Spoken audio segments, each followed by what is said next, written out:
Alam ko marami sa mga parents na nag-iisip na baka hindi na tayo kailangan ng mga anak natin kasi yung mga teens ngayon, lalo na mga teens patanda, lalo na mga 20s na yung anak nyo, ganyan. Or mga matured na yung isip.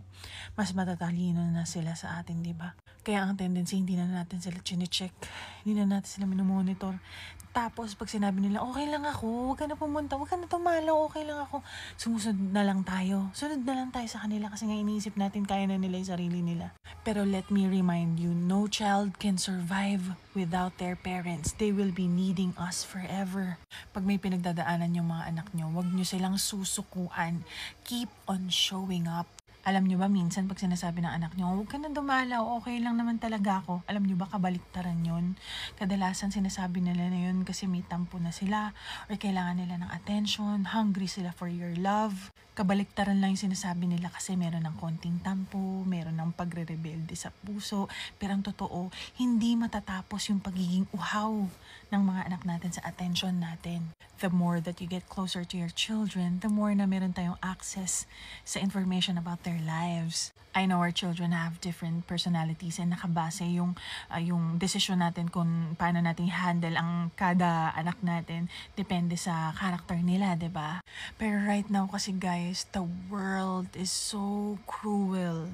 Social media is so cruel. That's the reason why you have to check on your children more. Eto pa, kung aware kayo dun sa nangyari kay Eman Atienza, yung family niya nagluluksa. Sa comment section, may mga gana pa yung mga tao. Isisi sa pamilya, isisi sa magulang. Guys, nag-iisip pa kayo? Bakit kayo ganyan? Bakit sobrang sama na ng kalooban ninyo? Alam nyo ba kung gaano kasakit mawala ng anak? Oo, dito sa social media, marami kang papuri na mababasa, no? Pero ang dami din panlalait talaga sa comment section. Mas-stress ka talaga kung medyo mahina ang dibdib mo. Kamustahin niyo yung family niyo? Kamustahin niyo yung mga anak niyo? Kamustahin niyo yung mga kaibigan niyo? Maglaan kayo ng panahon para kausapin sila, bonding sila. This is very important.